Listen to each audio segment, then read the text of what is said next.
Bonjour à tous, merci, je suis très heureux d'être là avec vous. Je vais donc aborder cette ville qui est centrale, mais qui n'est pas la seule, et je vais m'expliquer sur ce fait que ce n'est pas une centralité unique. Je n'aborderai pas le quotidien aujourd'hui de la ville dans la mesure où je n'y suis pas. Je suis en exil depuis très longtemps, mais je pense que la conférence cet après-midi pourvoira un peu à ce manque. Ça sera à ce moment abordé par donc un conférencier qui y a passé des années, qui connaît le quotidien. Aujourd'hui, je ne peux pas prétendre connaître le quotidien autrement que par la presse, les témoignages et les contacts directs avec des amis de la ville. Avant de commencer à parler de la ville elle-même, je voudrais un peu vous expliquer pourquoi j'ai proposé ce titre à la conférence, Une ville en Palestine. Tout d'abord pour expliquer que le concept de capitale en Palestine ne pose pas problème, mais est tout à fait particulier. La Palestine est une entité territoriale très consciente de son identité. Donc, la Palestine existe. Je vois déjà ceux qui diront après mon propos que c'est la preuve que la Palestine n'a jamais existé. La Palestine existe, mais elle ne fonctionne pas selon ce critère absolument, à mon avis, ravageur, qui est celui de l'État-nation.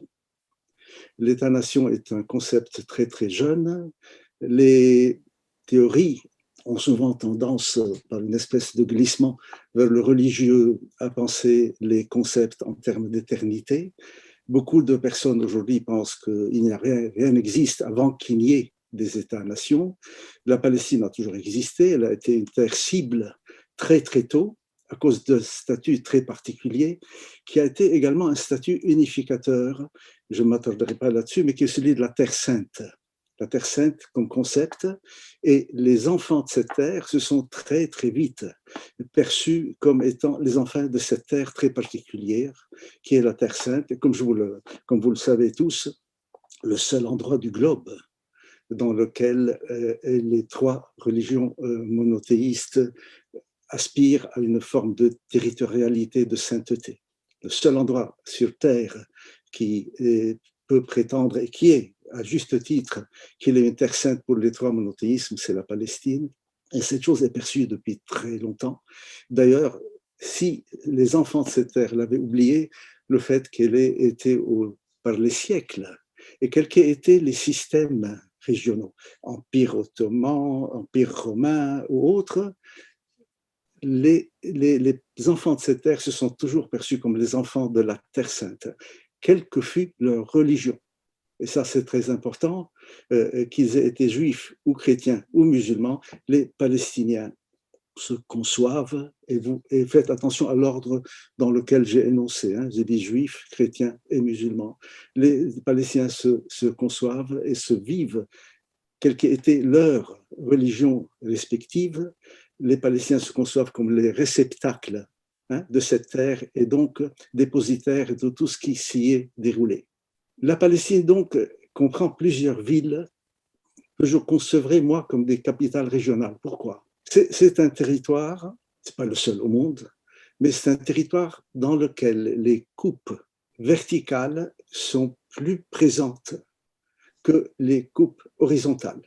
J'entends par coupe horizontale un peu ce qu'on entend par des conflits de classe, des groupes sociaux, pauvres, riches, bourgeois, prolétaires, tout ce que vous pouvez aller jusqu'à l'infini dans ces divisions, et les coupes verticales étant les sentiments d'appartenance régionaux. Donc la Palestine, qu'on me comprenne bien, est un territoire qui fonctionne, ce n'est pas une fédération, mais qui fonctionne selon des structures fédératives. Et c'est un aspect extrêmement intéressant. Donc, les villes, quand on les aborde, sont des épicentres de leurs régions respectives. Qu'est-ce que cela détermine ? Cela détermine le politique, c'est-à-dire ce qui veut le pays se doit d'articuler les régions entre elles. Mais il se doit également de préserver et de conserver chaque région, sinon l'édifice se distend. Si vous voulez un jour analyser un peu le politique chez Arafat, c'est cela. Arafat a toujours été à l'intersection des régions dont il s'est assumé d'être le garant, le protecteur. mais sans entrer dans un bouleversement de leur structure interne, faute de quoi les acteurs seraient partis du jeu. Et c'est un mécanisme qui existait déjà sous le mandat britannique. Le Moufti de Jérusalem, dont la réputation mauvaise n'est plus à faire, a quand même fonctionné également comme articulateur.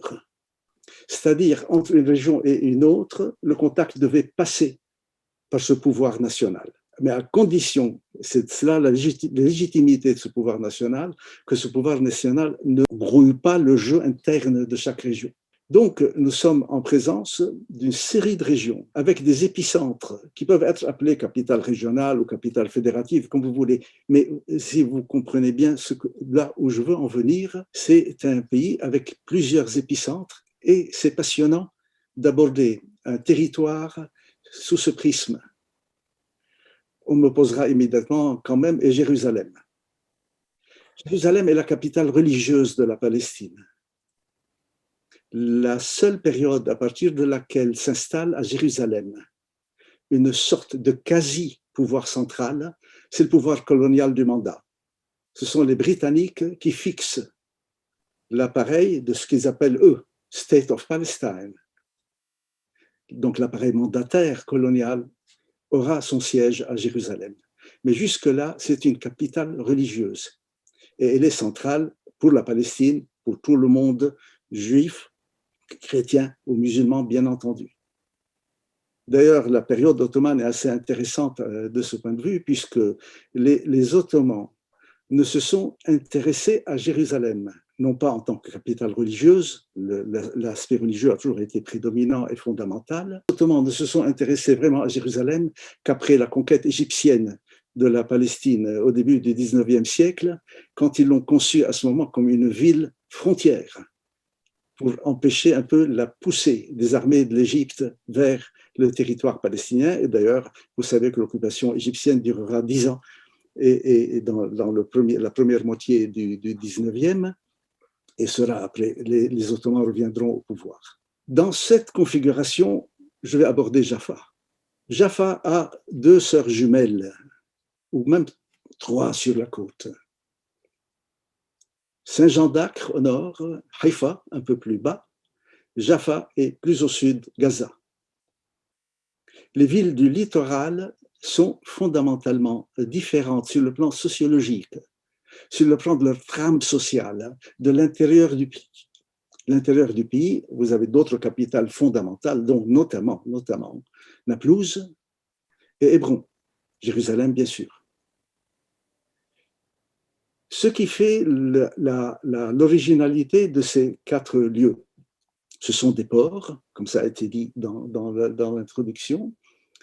Comme tous les rivages méditerranéens, ils sont depuis très longtemps cosmopolites, avec des installations notamment commerciales, et elles sont des points où arrive l'étranger. Les pèlerins arriveront vers Jérusalem, arriveront en grande partie à Jaffa pour une raison pratique, très simple. Non pas que Jaffa ait une vertu plus religieuse que les autres villes côtières, mais c'est celle qui est la plus proche du centre du pèlerinage, qui est Jérusalem. Le commerce sera différent. Vous savez par exemple que Haïfa, à un moment donné, va avoir un essor énorme du fait d'un bouleversement technique. Jusqu'à la découverte de la marine à vapeur, le gros port des exportations et un gros port des croisades, c'est Saint-Jean d'Acre. Parce que c'est par Saint-Jean d'Acre que part sur la marine à voile toute l'exportation des céréales venues du sud syrien, donc du Golan et des zones du sud de la Syrie, en passant par Naplouse. L'exportation du savon, c'est un grand centre des huiles et du savon pour toute la région moyen-orientale, et des céréales. Le problème, c'est que Saint-Jean d'Acre est un port en eau peu profonde. Avec l'arrivée de la marine à vapeur, les bateaux ne pouvaient plus accoster à Saint-Jean d'Acre. Et c'est à ce moment que commence le développement énorme de la ville de Haïfa, qui est à l'autre bout de la baie. C'est une baie, l'un des sommets de la baie, vous avez Saint-Jean d'Arc, à l'autre, vous avez Haïfa. D'ailleurs, quand vous êtes dans le port à Saint-Jean d'Arc, vous voyez un peu en vis-à-vis le port de Haïfa de l'autre côté de la baie.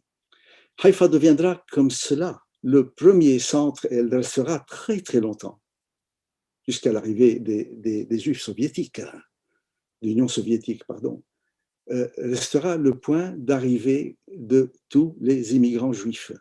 C'est là que ça arrive, et à partir de là que ça se disperse et que ça s'installe à travers le pays. Jaffa a une situation particulière.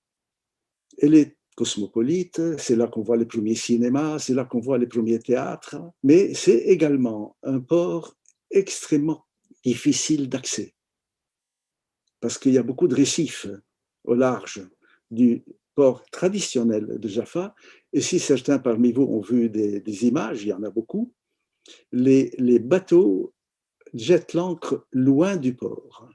Et après, il y a une énorme navette de felouk, vous savez, ces barques énormes qui transportent marchandises, pèlerins, voyageurs, visiteurs, et font la navette entre les bateaux et le quai. C'est donc une ville qui a une complexité d'accès, et c'est une ville qui, malgré cela, sera très très vite une ville d'exportation d'un élément, et d'ailleurs vous allez avoir un film l'après-midi autour de cela, de l'orange.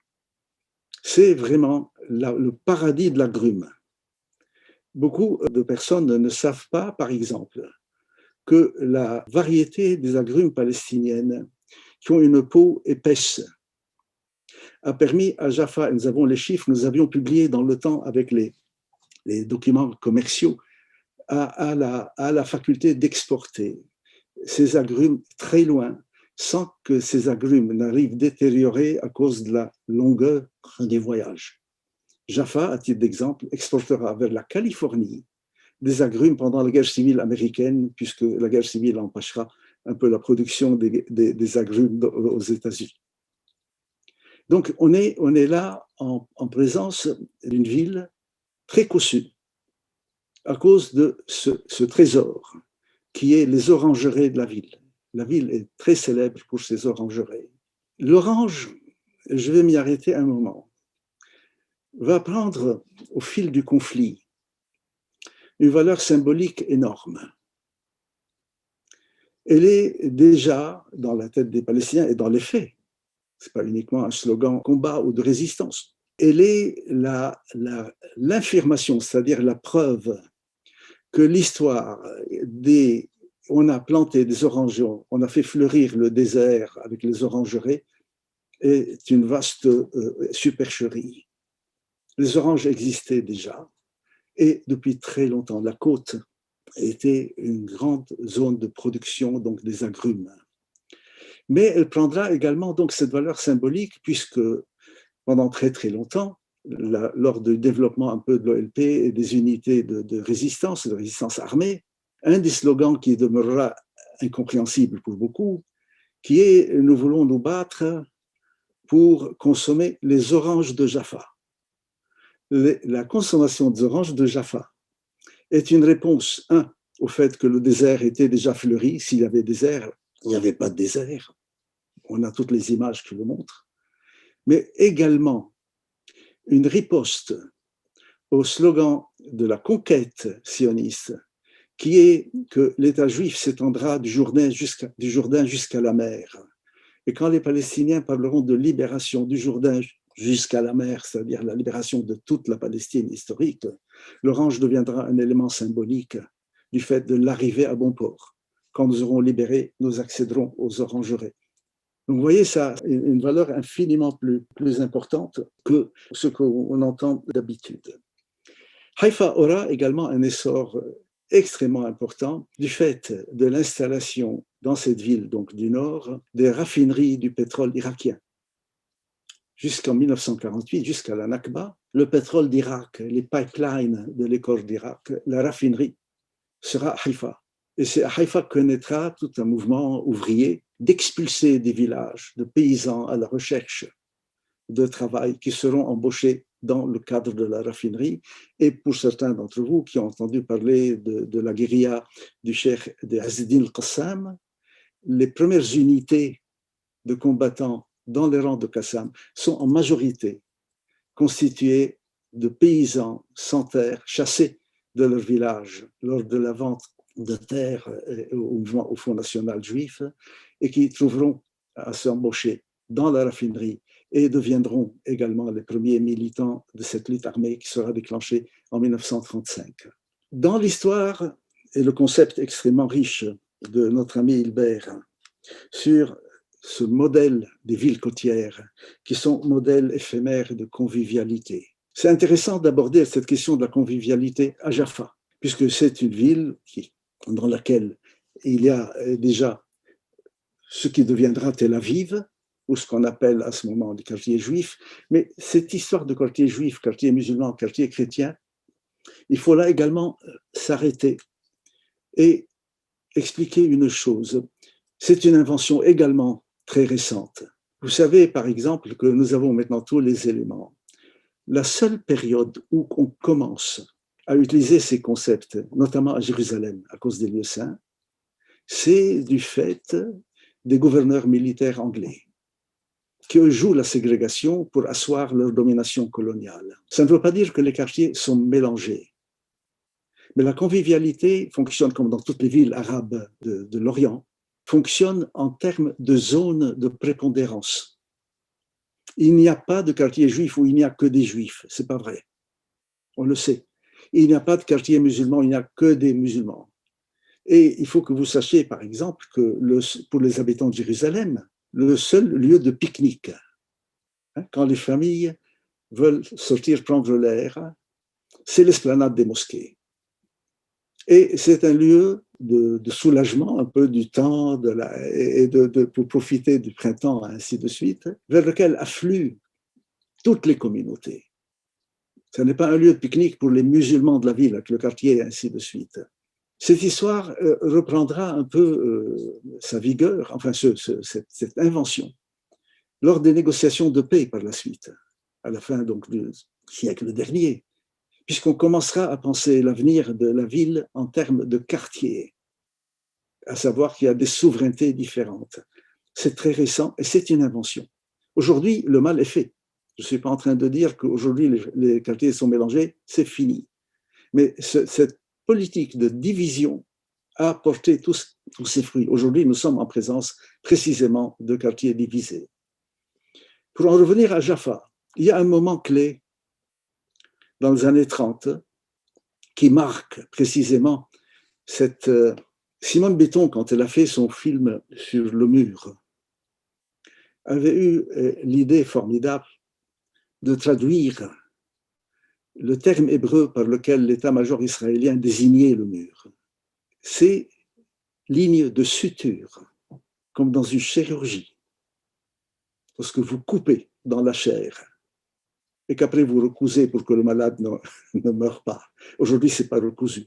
Les quartiers vont devenir petit à petit des lignes de suture. Auparavant, la convivialité, c'est qu'elles ne sont pas des lignes de circule, c'est que ça circule de part et d'autre. Et c'est vrai qu'il y a des zones à prépondérance chrétienne, des zones à prépondérance juive et d'autres musulmanes. Mais il y a du mélange, il y a du mélange. Il y a un moment où chacun va partir chez lui. Je parle de Jaffa. Ce moment, on ne l'a pas assez abordé ou en tout cas à terme juste. Il est abordé comme un moment dur, un moment traumatisant, mais on n'a pas, je pense, tiré toutes les conclusions de ce moment. Ce moment se déroule en 1936, lorsqu'au terme d'une grève générale qui sera la plus longue de l'histoire, puisque toute la nation est en grève, tout le pays est en grève, je parle des Palestiniens bien sûr, et où la vieille ville de Jaffa, ce qu'on appelle la vieille ville, c'est-à-dire la ville traditionnelle, puisque au terme des années, de l'enrichissement également des producteurs d'agrumes et l'habitat a commencé à se développer au-delà de ce qui était traditionnellement la ville traditionnelle, on va appeler ça pas la ville, ou la configuration d'origine, où cette ville qui est un entrelac de quartiers, de maisons. Très difficile. On peut penser à la Casbah d'Alger, qui est très difficile à pénétrer pour l'armée coloniale, à une période où toute la Palestine est parcourue par des grèves et des maquis dans toutes les montagnes, et où des réseaux des maquis commencent à s'installer dans la vieille ville de Jaffa et dans les autres, mais là, nous parlons de Jaffa. En 1936, donc dans le mois de juin 1936, les avions de l'armée britannique balancent des tracts sur toute la ville, annonçant que les services d'épidémiologie ont détecté de grands risques d'épidémie. Et c'est assez intéressant, je vous dirai pourquoi après, parce qu'on le retrouvera, cet usage de l'épidémie, on le retrouvera en 1948.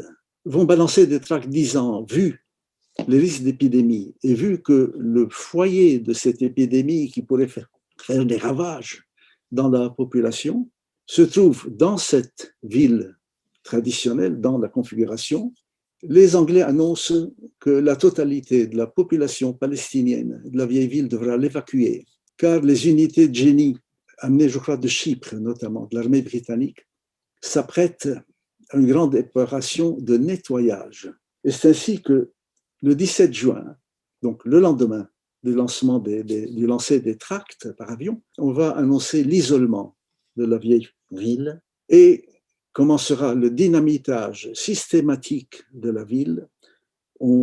Les Anglais ont recensé 239 bâtiments, ce qui est énorme pour l'époque, qui seront rayés de la surface de la Terre par la dynamite des unités britanniques. Donc la ville est à un moment donné effacée. C'est à ce moment également que, dans un grand mouvement de retranchement, les quartiers juifs et les quartiers palestiniens, puisque désormais, malheureusement, on fait cette distinction, palestiniens d'une part, juifs de l'autre. Chacun va repartir vers les siens.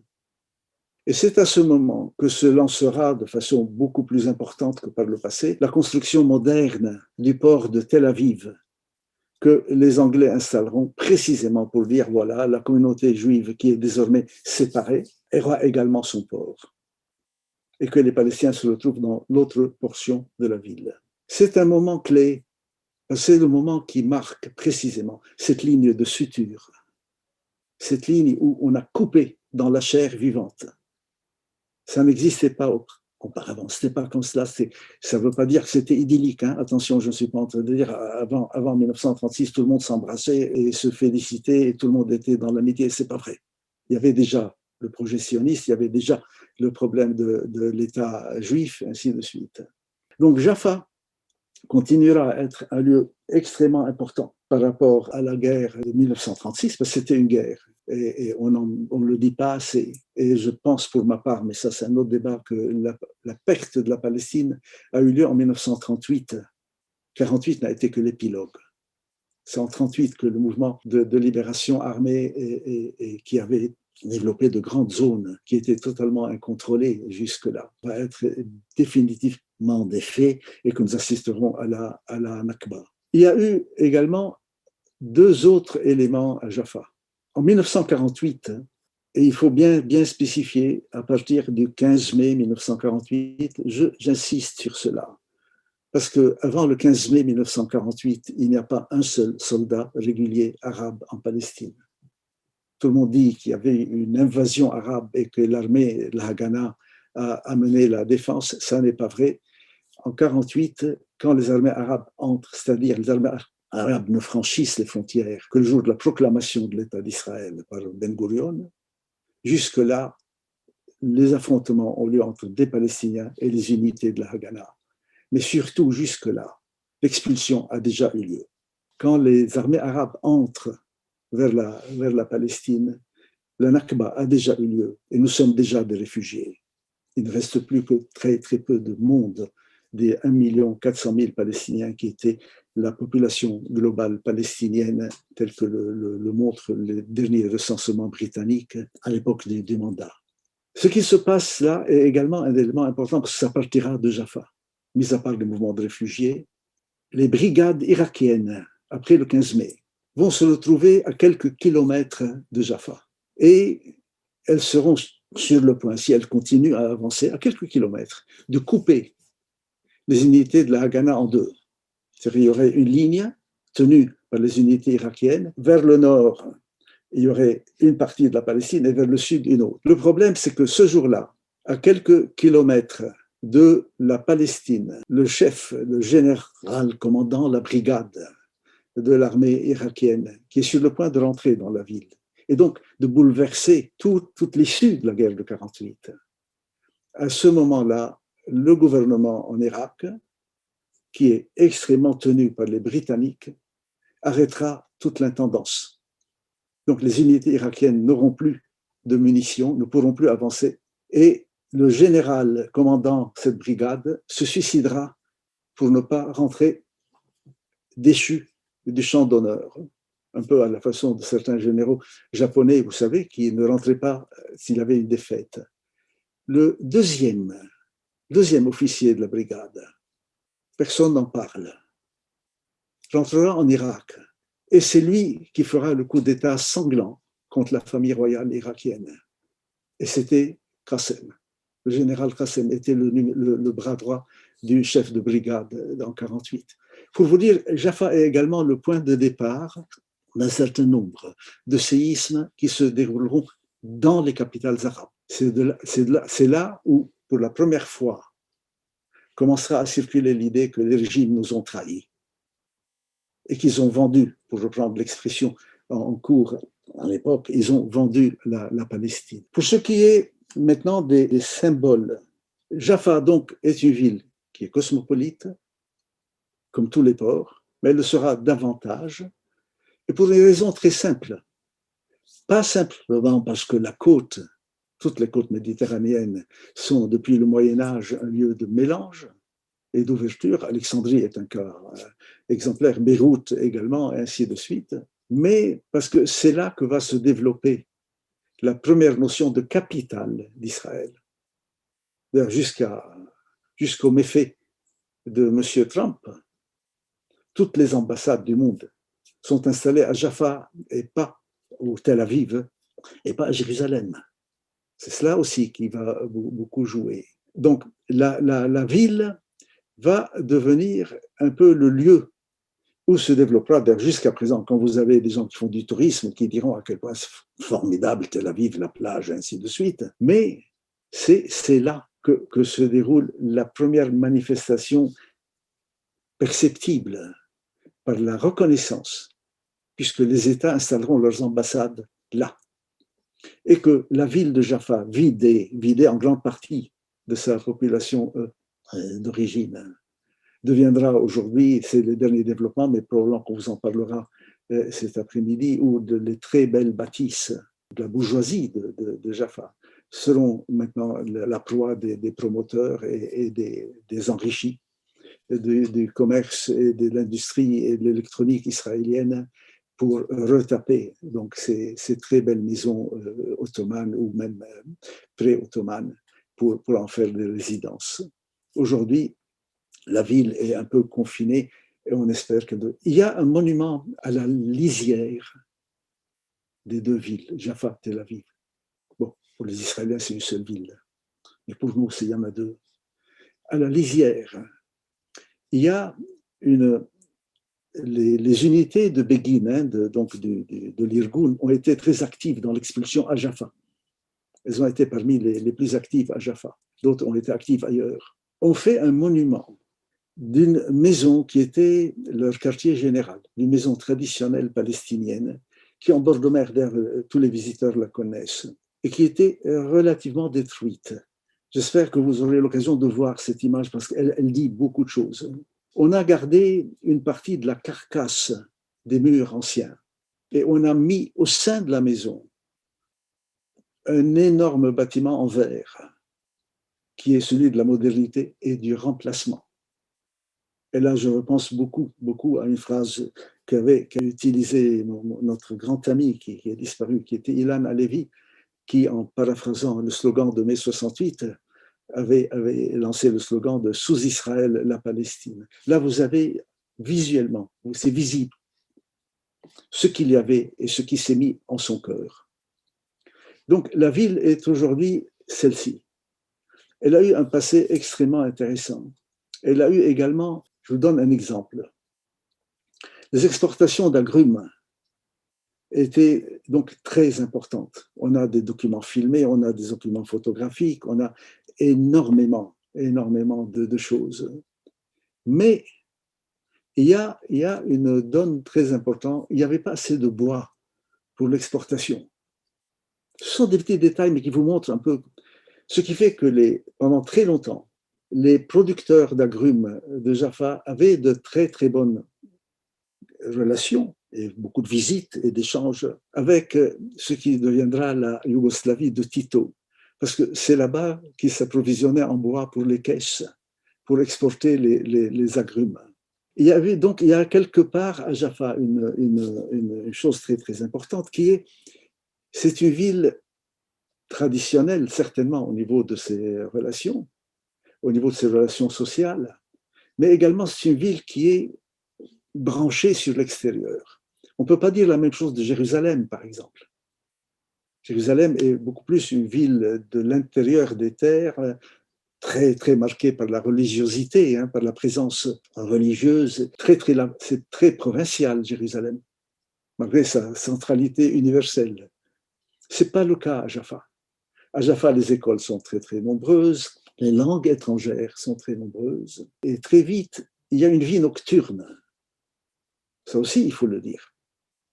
Vous n'en avez pas vraiment à l'intérieur du pays à la même période. Hein. Maintenant, c'est fini tout cela. Je sais, par exemple, que le grand cinéma de la famille de notre ami Avi Moghrabi, qui est un très grand cinéma, était à Jaffa. Quand ils sont arrivés de Syrie, puisque c'est une famille juive de Syrie qui est venue. Mais il faut ajouter une chose qui raconte très bien, de façon très émouvante dans l'un de ses films. Ces familles passaient leurs vacances à Damas ou au Liban. Ils étaient installés en Palestine, ils avaient quitté la Syrie notamment, mais Avi raconte comment l'été, la famille repartait, voir le reste de la famille rester à Damas ou au Liban, et ainsi de suite. Donc tout ça pour vous dire, c'est une ville qui bouge, qui était extrêmement intéressante, extrêmement prometteuse, et c'est surtout la ville à partir de laquelle non seulement la distance vers Jérusalem est la plus courte, la moins longue pour reculer, mais également le fait que c'est de là que partira la première voie ferrée interne au pays. Il y avait déjà la voie de Hejaz qui existait déjà sur le territoire, en partie bien sûr, sur le territoire palestinien. Il y avait la voie maritime qui faisait toute la côte jusqu'à la Libye, mais les premiers trains, et d'ailleurs vous avez un document assez extraordinaire qui est un film des Frères Lumière, qui est précisément ce premier départ de la ligne qui partira de Jaffa, le chemin de fer, et qui partira vers Jérusalem. Donc voilà, c'est une ville extrêmement intéressante qui, comme chacune des autres villes palestiniennes, a connu à un moment donné une sorte d'histoire particulière du fait de la dureté des temps. Parce que le pays n'a pas disparu partout de la même façon, mais il a disparu au bout du compte.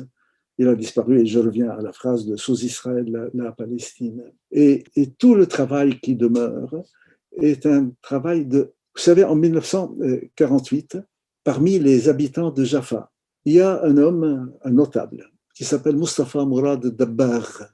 Dabbar veut dire le tanneur, hein, en arabe. Mustafa Mourad Dabbar raconte dans une sorte d'encyclopédie qui ne verra le jour, qui sera publié qu'après 1948 en exil, racontera qu'en fait, et ça n'est pas vrai, mais il a besoin de le raconter, et je vais vous dire pourquoi, que son livre n'est que la réécriture d'un livre disparu. Le livre disparu, qui fait dans les 4 ou 5 000 pages, plus 11 volumes, s'appellera Biladouna Philistine, c'est-à-dire notre patrie, la Palestine. Et ce livre a en introduction un récit que Dabbar fait, qui est que quand la ville a commencé à tomber, un de ses cousins est venu lui dire vite, il faut qu'on parte. Il faut absolument qu'on parte, ça n'est plus possible. La ville va tomber, il y a des massacres, et il faut qu'on quitte. Vous savez que là, depuis quelques semaines, enfin, on commence à parler des massacres de Tantoura, dont la fosse commune est maintenant sous une plage très connue en Israël. C'est dans le nord, hein, c'est pas loin de Haïfa. Son cousin lui dira, écoute, il faut qu'on y aille. Et il dit, qu'est-ce que je pouvais emporter? Mon manuscrit, l'œuvre de ma vie. Et il dit qu'il monte donc dans la chaloupe avec d'autres réfugiés qui vont être jetés à la mer, eux, et qu'il tient dans ses bras son manuscrit, qu'à un moment donné, la mer est extrêmement houleuse, que le marin, le pêcheur, en fait, qui dirige la felouque, leur dit, écoutez, on va sombrer si on ne s'allège pas. Et à un moment donné, Dabar raconte que l'homme court vers lui prend le manuscrit et le jette à la mer. Bien sûr, ça n'est pas vrai, c'est une allégorie. Et il dit, voilà, mon pays est noyé, parce que mon pays était dans ce livre, et depuis que je suis maintenant en exil, je travaille à refaire mon livre. Et son livre, c'est quoi? C'est un inventaire. C'est un inventaire obsessionnel de plusieurs milliers de pages sur tout ce qu'il y avait. Ça va des villages aux arbres, aux sentiers, aux cours d'eau, tout. Un inventaire d'une disparition. Pourquoi j'insiste sur cela? Ça montre à quel point ces villes de la côte ont vécu la fin de leur existence telle qu'elle était avant 48, comme une noyade, pas comme une occupation. C'est une disparition. Et c'est pour cela qu'il faut bien comprendre que dans l'idée de revenir vers Jaffa, de tout libérer, il y a une question de ressortir des eaux, ce qui est très différent du sentiment qu'auront nos frères de Cisjordanie, qui eux vivent une occupation classique. Nous vivons une disparition, eux vivront une occupation. Qu'est-ce qui disparaîtra également? Et j'en finirai par là, et c'est très important. C'est dans ces villes de la côte que se trouvait la citadinité palestinienne. Tout le reste est un monde rural extrêmement passionnant, intéressant, mais rural, avec ses notables, avec ses structures sociales, mais la citadinité au sens moderne était dans ces villes.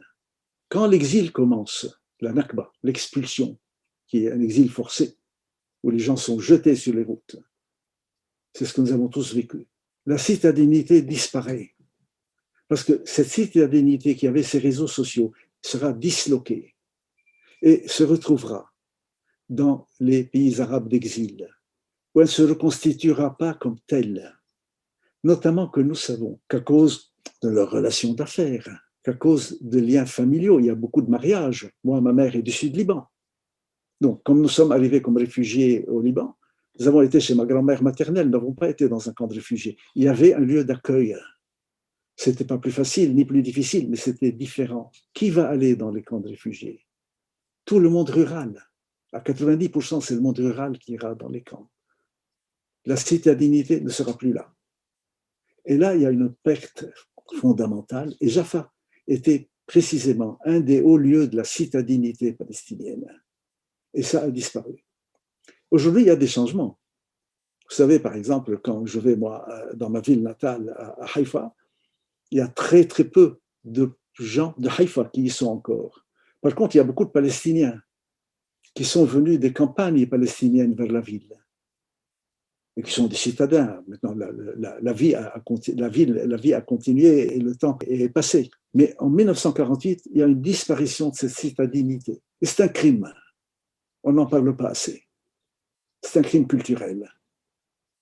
C'est une éradication culturelle de la Palestine. Ce n'est pas seulement la question de l'expulsion et de la mainmise sur les orangeraies dont on dira bon, qui sont un miracle des colons venus d'ailleurs. Voilà, tout cela résume un peu, et pas du tout assez, cette ville. Mais c'est une ville passionnante. Elle a une histoire très particulière, comme toutes les autres. Mais surtout, sachez qu'elle est inscrite, elle est totalement inscrite dans l'idée d'une forme pré-fédérative palestinienne, comme les autres villes importantes, mais avec chacune son identité très marquée. Et c'est ce qui fait la richesse de l'identité palestinienne. Comme toutes les identités, elle est multiple. Elle est portée par un projet, qui est un projet de libération, de quête du droit, et qui est un projet unificateur de tout le monde. Mais elle est également constituée de personnalités tout à fait marquées. Et c'est une richesse. Je reviens à l'idée de l'État-nation, on pense d'habitude que c'est un handicap, mais cette pluralité était en même temps extrêmement manifeste à Jaffa. Parce qu'à Jaffa, vous aviez le traditionnel et le moderne. Et c'est cela qui a disparu. Bon, c'est un détail. Merci d'abord, Elias, c'est fascinant. Je crois que c'était un détail, mais peut-être on pourra discuter la centralité de Jaffa dans le champ diplomatique et politique avant 48 et après 48.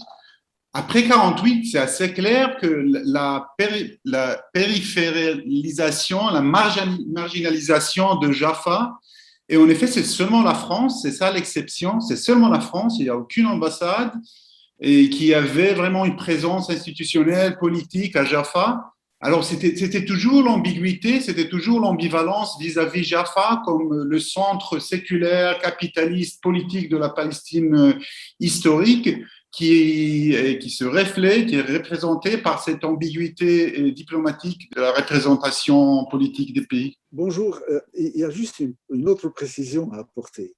Il n'y a pas d'ambassade en Palestine avant 48, il n'y a que des consulats. Oui, c'est ça. C'est pour ça que j'ai noté que c'est depuis 48, bien sûr. Avant, c'était un régime colonial. Et donc, il y a autant de consulats de France que de villes importantes. Vous prenez l'exemple de la France, il y avait un consulat à Haïfa dont mon parrain était le consul, il y avait un consulat à Nazareth, il y avait un consulat à Jérusalem, et ainsi de suite. La question de l'ambassade va arriver au moment où les États mandataires ont, soi-disant, terminé leur fonction. Ils l'ont terminée forcée.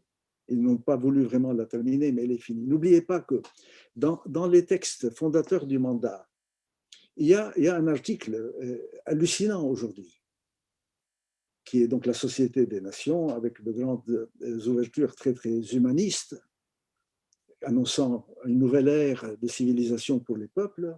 Il y a la notion du peuple mineur. Mineur au sens de la majorité-minorité, comme pour dire pour des élections. Pas mineur au sens de l'importance, mineur trop jeune. Donc, il y a un article dans la charte des mandats qui dit que la responsabilité des mandats, la feuille de route, on dirait aujourd'hui, c'est de conduire ces peuples mineurs vers leur majorité. Vous voyez déjà la force de ce constat colonial est un peu dégoûtant quand même. Bon. Et donc, il n'y a pas de reconnaissance. D'ailleurs, les Anglais n'auraient pas accepté qu'il y ait des ambassades, parce que ça aurait voulu dire un partage de leur suprématie sur la Palestine, dont d'ailleurs, contrairement à ce que racontent la plupart des historiens, ils n'ont pas voulu partir. Ils ont été mis à la porte par les Américains et les Anglais, la Grande-Bretagne. L'idée de l'Angleterre qui a donné, c'est pas vrai, l'Angleterre a, pendant tout le mandat, si on analyse bien tout le fonctionnement politique de l'empire colonial, c'était de continuer à aggraver les divisions pour assurer la permanence de leur présence, ne pas partir, continuer. Et la Palestine était fondamentale, c'était quand même l'une des rives du canal de Suez. Ils tenaient déjà la rive égyptienne, les Britanniques.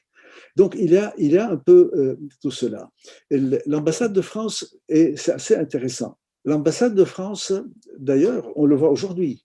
Il y a une ambassade à Tel Aviv, il y a un consulat général de France à Jérusalem qui joue les rôles d'ambassade auprès des Palestiniens, même si la France n'a pas encore officiellement reconnu l'État de Palestine. La France a été quand même un des principaux pays à appuyer l'idée du corpus separatum à Jérusalem, vous savez, dans le plan de partage. Et cela a certainement déterminé le fait qu'ils se sont installés à Jaffa en tant que consulat général. Après, c'est devenu une chose plus politique. Bon, maintenant, vous me dites la plupart des ambassades sont à Tel Aviv. Oui, mais c'est également pas d'hésitation pour les pays qui ont reconnu l'État d'Israël sans pour autant accepter d'aller à Jérusalem. Et d'ailleurs, ça continue. Vous savez, quand même, le dernier épisode, qui est l'épisode américain, moi je me souviens pendant les négociations, quand nous étions à Washington pendant des années, tous les ans, il y avait une demande faite au président des États-Unis d'installer l'ambassade des États-Unis à Jérusalem, et tous les ans, les présidents américains reportaient la décision. Il n'y a que Trump qui l'a réalisé aujourd'hui, je crois. Donc, c'est une question qui n'a pas trait principalement à la question de Jaffa ou autre. C'est une question qui a trait à la question de la reconnaissance étatique. Donc, on est dans un autre registre. Par contre, l'idée que Jaffa est la capitale de la Palestine, elle n'est pas elle n'est pas identifiable, elle n'est pas perçue. Si on va au niveau de la société palestinienne a un point central, qui est une forme de légitimité religieuse, de foi. FOI, c'est Jérusalem. Le reste, vous pouvez être sûr que les notables de Naplouse, et je dis parce que c'était des notables extrêmement riches et de grande puissance, n'ont jamais pensé que les décisions de Naplouse pouvaient être gérées par les notables de Jaffa. Ça n'a jamais eu lieu sous le mandat. À mon avis, jusqu'à présent, ça pourrait même créer des problèmes. Donc, vous voyez, il y a cette réalité qui est très difficile à accepter parce que nous sommes submergés par cette idée de l'État-nation. Nous voulons à tout prix trouver un seul centre. Sinon, nous sommes perdus. C'est un peu comme si vous étiez dans une réalité avec plusieurs tiroirs. Bon, c'est passionnant. Mais en même temps, ce n'est pas très rassurant pour beaucoup. Et surtout qu'aujourd'hui, la revendication fondamentale de la partie palestinienne, c'est un État central. Vous comprenez? Mais nous ne venons pas de là. Et probablement que s'il y a un jour un État palestinien, et ce que j'espère, il sera central. Et il obéira à la... Mais il y a là encore des paradoxes, c'est passionnant les paradoxes en politique. Si l'on prend l'Europe, si elle aboutira à la disparition des États-nations. C'est un cheminement lent, compliqué, avec des tensions, avec des refus, mais au bout du compte, c'est la déliquescence de la notion d'État-nation. Et au moment où toute la Terre va vers ce type de regroupement, on nous demande à nous de prouver que nous étions une nation depuis des millénaires. Bon, sans oublier le fait qu'il va de l'évidence que les communautés juives dans le monde qui n'ont jamais été un État-nation, on ne leur dit pas de prouver qu'ils sont un peuple. Mais c'est fait. Aujourd'hui, il faut partir des constats de la perception des choses. Aujourd'hui, la totalité de la planète pense qu'Israël est un pays, et le pays d'Israël est devenu un pays. Et je pense, moi, mais ça c'est encore un autre débat, je pense qu'il y a eu une évolution dans laquelle la notion, le concept d'Israélien a remplacé le concept de juif. Aujourd'hui, il y a des Israéliens. Ils sont de religion juive en majorité. Aujourd'hui, Israël, pour moi, est l'État des Israéliens, pas l'État des Juifs. L'État juif, c'est une autre histoire. C'est l'État des Israéliens. Et ça s'est construit, et notamment à travers un autre facteur qu'on n'aborde pas beaucoup. On aborde toujours l'aspect de la conquête militaire par la Haganah, etc. On n'aborde pas assez la question de la langue. Il ne faut pas oublier que toutes ces communautés qui arrivaient par les bateaux, notamment dans ma ville, à Haïfa, ne parlaient pas la même langue.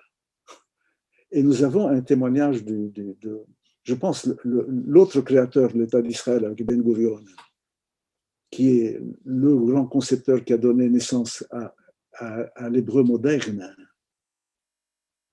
Et nous avons son journal, qui est un document absolument passionnant, où il est paniqué. Il est à Jérusalem. Il vient d'Europe de l'Est. Il est paniqué par le fait que les seules personnes qui parlent l'hébreu correctement sont les Palestiniens de religion juive, pas les arrivants. Jusque-là, la langue était devenue, comme pour l'Église, une langue de célébration religieuse. Les Juifs du Caire parlaient l'égyptien comme tous les Égyptiens, mais priaient dans un hébreu antique. Et on a eu une fois un exemple extrêmement intéressant avec un roman publié par un Palestinien donc, qui est maintenant aux États-Unis, qui est Anton Shammas, qui fait partie des Palestiniens qui n'ont pas été chassés en 1948, qui s'appelle Arabesque. Shammas a écrit, comme une espèce de tour de force, a écrit son roman dans un hébreu plutôt biblique. Et on avait publié de grandes choses dans la revue palestinienne à ce sujet. Beaucoup de gens en Israël disaient qu'ils ne comprenaient pas cet hébreu-là. Et lui était dans une espèce de « vous m'avez pris mon lieu, je vous prends votre langue », avec cette espèce de tour de force. Et Anton, qui me l'a raconté, quand il a passé l'équivalent du bac, je crois, le ministère de l'éducation israélien était convaincu qu'il y avait eu de la triche, parce qu'un arabe ne pouvait pas maîtriser cet hébreu-là.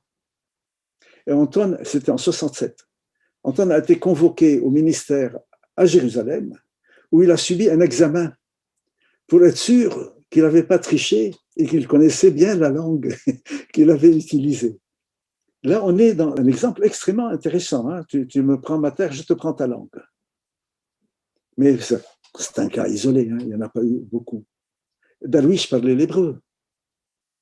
Darwish me racontait comment il a découvert, grâce à une institutrice juive israélienne, comment il a découvert les grands textes à travers cette femme, pas là où il vivait, et où les livres, comme vous le savez, en arabe étaient interdits. Là encore, on a un autre paradoxe. Le peuple du livre interdit les livres. C'est très, très étrange.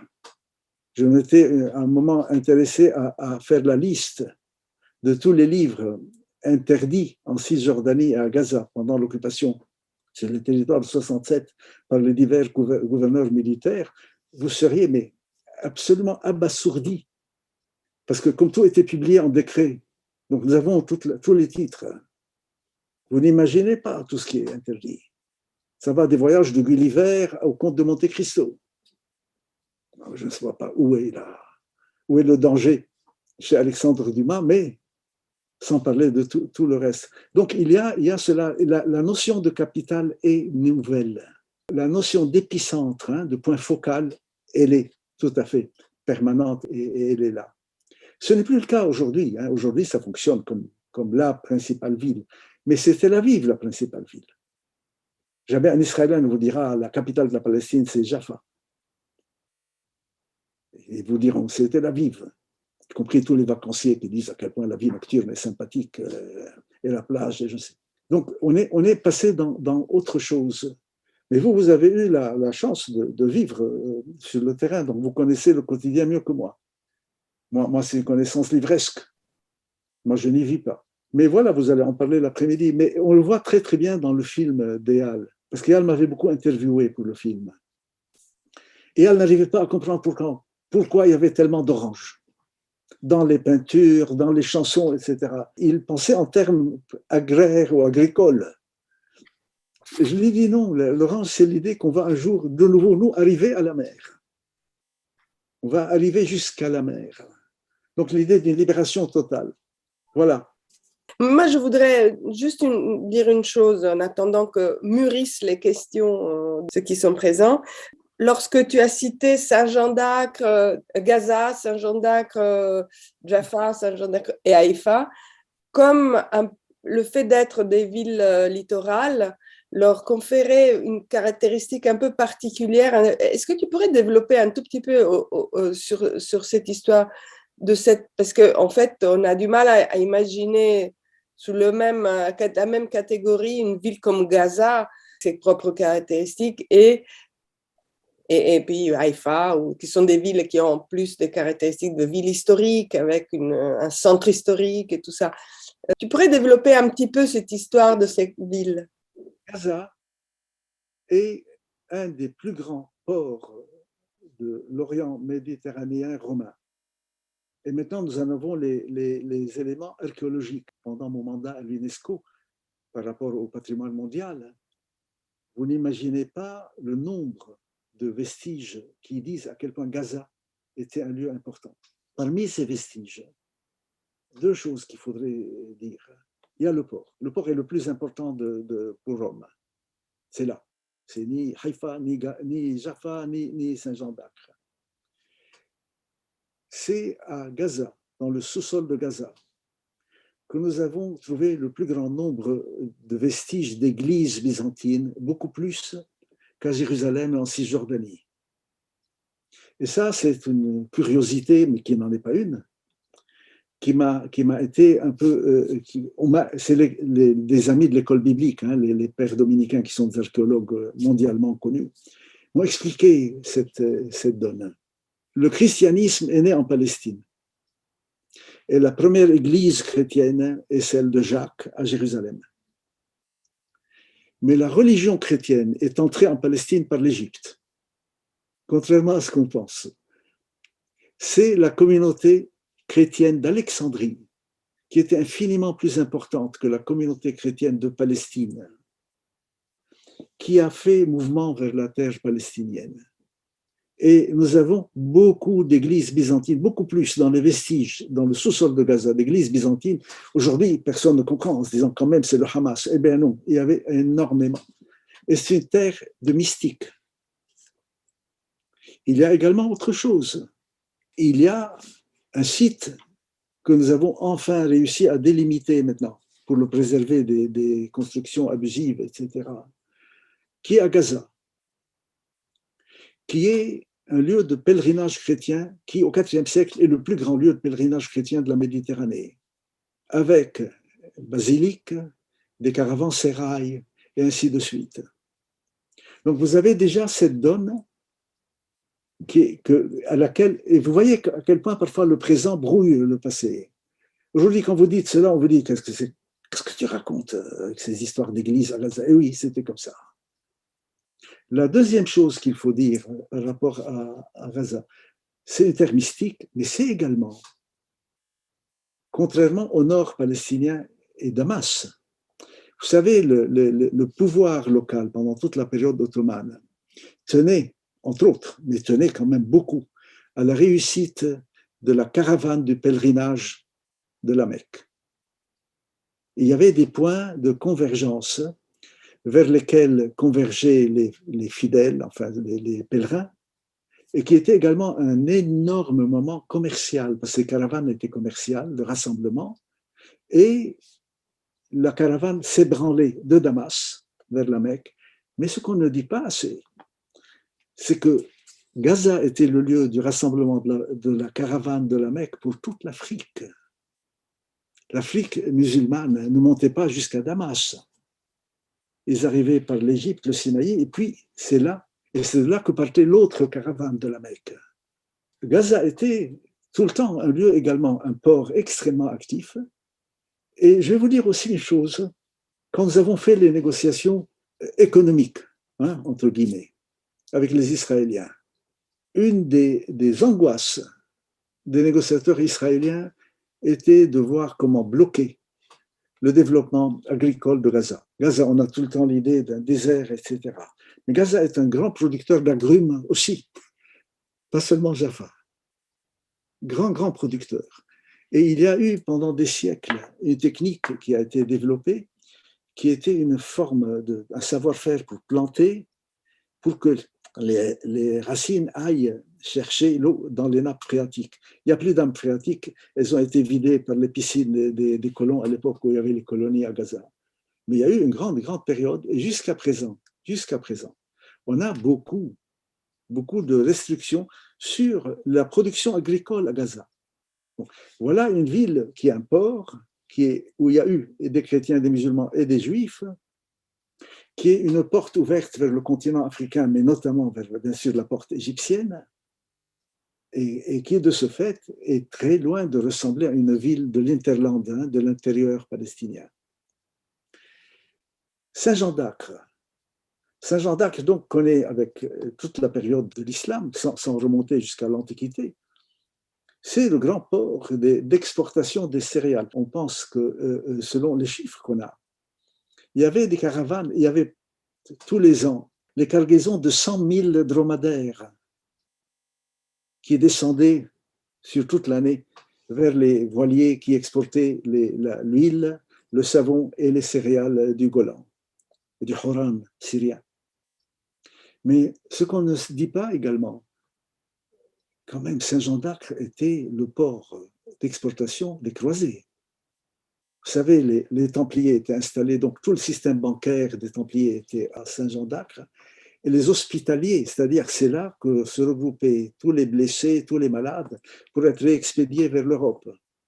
Mais dans tous ces mouvements, tout d'abord, il y a du mélange, et ce qu'on ne dit pas assez, mais là encore, on ouvre une autre page, c'est que très peu des gens qui ont participé aux croisades sont repartis en Occident.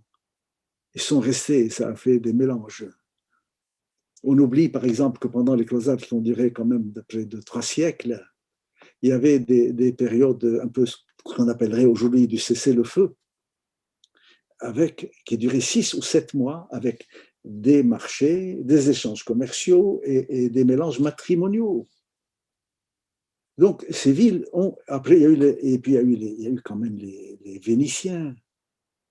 À un moment donné, tous les comptoirs, mais ça c'est propre à toute la Méditerranée. Haïfa, comme je vous l'ai dit, Haïfa commence à démarrer comme une ville très, très modeste. Nous savons, d'après bon, on conteste beaucoup les démographies ottomanes, mais les démographies ottomanes ont une vertu formidable, puisque les démographes répertorient les payeurs d'impôts. Les démographies ottomanes sont par foyer. Ces foyers, c'est le lieu où il y a un feu, c'est-à-dire un foyer imposable. Donc nous savons à peu près, on a des ordres de grandeur. Haïfa, au début du XXe siècle, compte 5000 habitants. Là, je suis dans une ville qui en compte 7000, 5000 habitants. Et il y a un essor incroyable du fait, comme je vous l'ai dit, qu'à un moment donné, il va falloir faire diverger toute la marine. Il y a l'essor également du fait que la marine militaire britannique est installée à Haïfa. Jaffa, ça ne va pas à cause des récifs. Toute la flotte est là, et vous savez à quel point dans l'Empire britannique, la flotte était primordiale. Il y a également le fait que c'est le point d'arrivée de tous les colons, et il y a également le fait que c'est le point d'arrivée d'un mouvement colonial de type religieux allemand, qui est le mouvement des Templiers. Et d'ailleurs, jusqu'à présent, il y a un quartier à Haïfa qui est très, très étonnant du point de vue de la visibilité, parce qu'il est construit comme une ville allemande avec des petites maisonnettes, des jardins, tout est quadrillé, etc. Et que les Palestiniens avaient arabisé en appelant ça la colonie. Mais c'était des Templiers, ils s'installeront également à Jaffa. C'est les deux points où les Templiers s'installeront. Et il y a également, pour Haïfa, donc l'essor inouï du port, l'arrivée des immigrants, et avec les immigrants, beaucoup de choses venues d'ailleurs. On va prendre le cas d'un homme très connu maintenant. Il y a une arrivée parmi les réfugiés qui fuient le nazisme. Il y a pas mal de gens du Boros. Vous avez à Haïfa, dans l'architecture, beaucoup de traces du Boros. Pourquoi je vous donne tous ces exemples? Pour vous dire à quel point il y a eu, malgré l'adversité politique, malgré les mouvements nationaux, mais il y avait sur le plan de la visibilité des choses que les gens voyaient. Par exemple, moi, mon père me disait, tu sais, quand même, on a été la première ville, et ça en dit long, où on pouvait avoir de la bière à pression. Avant tout le monde, en Orient, nous avions de la bière, on pouvait boire de la bière à pression. C'est des détails de vie quotidienne, mais qui en disent très long. Je sais par exemple que dans une des plages sous le Carmel, parce que j'avais trouvé des documents, à Haïfa, dans les années 30, il y avait quand même un club de jazz. Tout ça, c'est quand même autre chose que la structure traditionnelle. Ça n'a pas aboli la structure traditionnelle, mais elle était visible, l'autre. Et il y avait du mélange, forcément. Vous voyez, et puis arrive la raffinerie. Et le port devient une source de richesse fondamentale. Haïfa a été, jusqu'à son grand développement, un des principaux concurrents du port de Beyrouth, qui va devenir essentiel, mais qui était déjà très important. Et tout cela, d'ailleurs, aujourd'hui, après la période Trump, les autorités portuaires dans la ville de Haïfa, aujourd'hui, sont en train d'essayer de conclure des accords avec les autorités portuaires des pays du Golfe pour que Haïfa devienne le débouché. Ce qui est une réminiscence.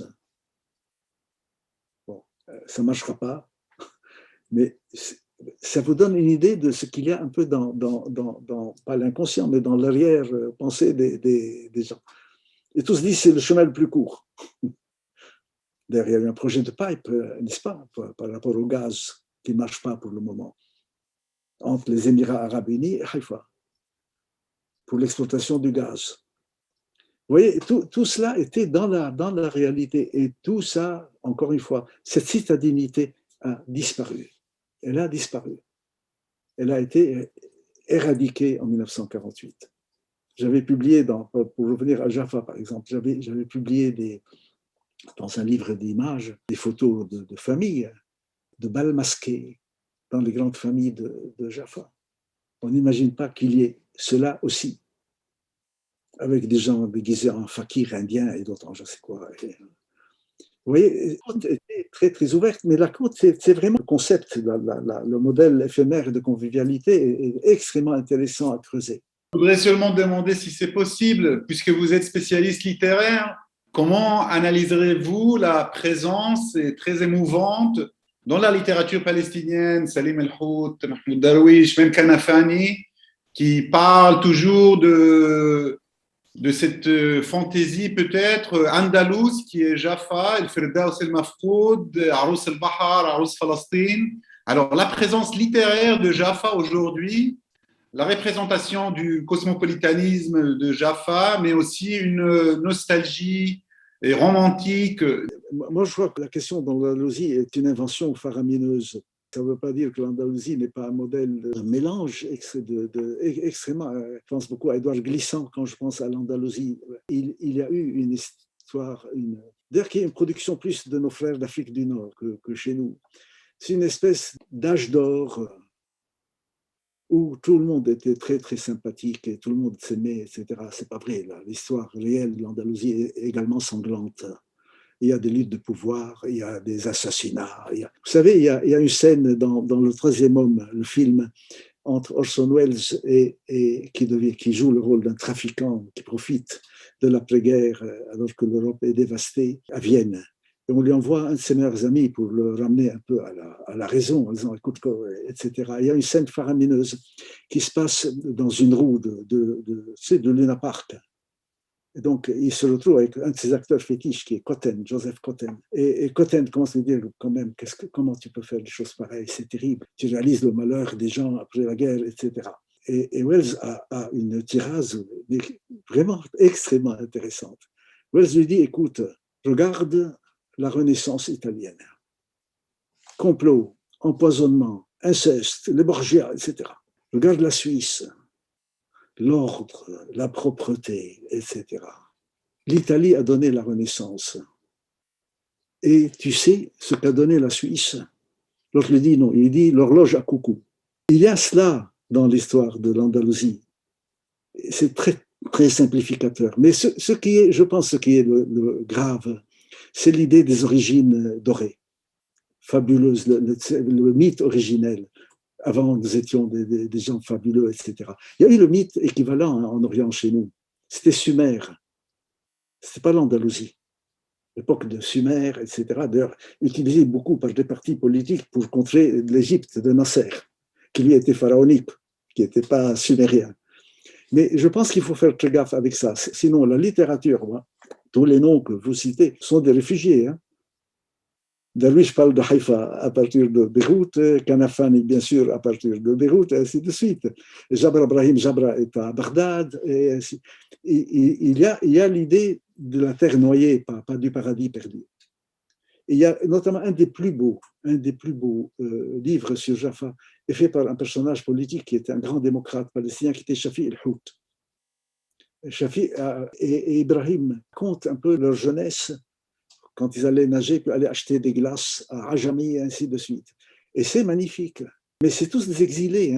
Je reviens un peu encore au pied noyé, à la disparition. Mais c'est sûr, Mahmoud n'était pas de Haïfa, mais Mahmoud m'a toujours dit, moi, ma ville, c'est Haïfa. Donc c'est là qu'il a écrit, c'est là que, etc. Et c'est là qu'il nous a demandé à être enterrés. Mais la direction palestinienne, quand nous étions 5 amis qui avions écrit en disant il est mort, c'est ce qu'il voulait. Il voulait être enterré à Haïfa. Et c'est là qu'il a écrit un de ses plus beaux textes quand il a été pour l'enterrement d'Émile Habibi, immense écrivain. Et je l'ai publié, le texte, dans la revue palestinienne, où le titre, c'est « Je ne reviens pas, je viens ». Et ça dit tout. Il n'y a pas cette idée de la nostalgie. Je viens, c'est pas que je reviens, je viens. Voilà.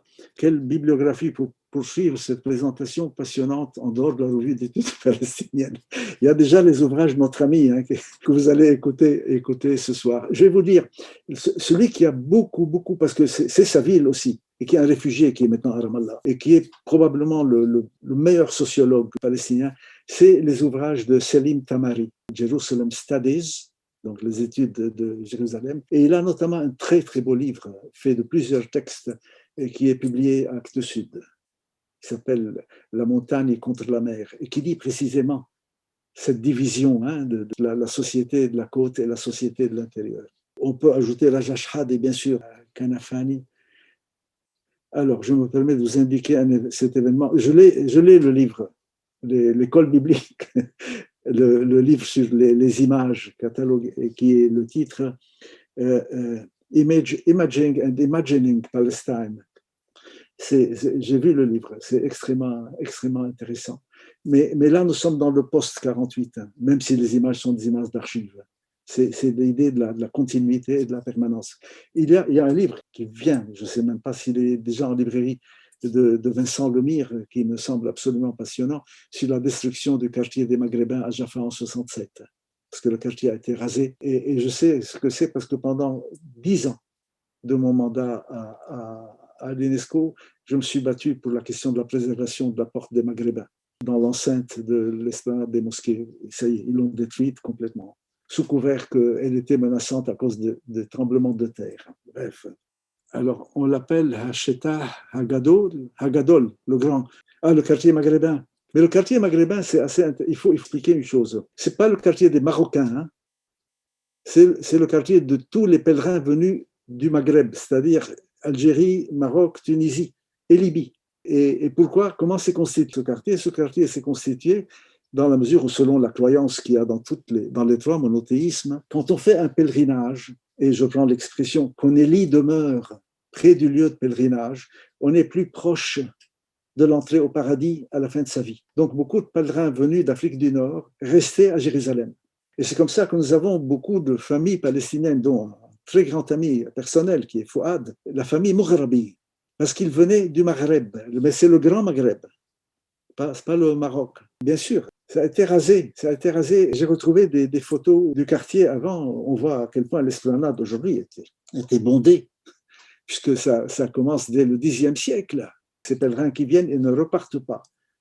Mais vous avez la même chose dans la religion juive. Hein.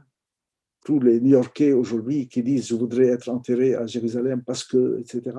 Et vous avez la vision folle et extrêmement dangereuse des millénaristes qui pensent que le fait de se rassembler à Jérusalem atteint la fin du monde et le retour du Messie.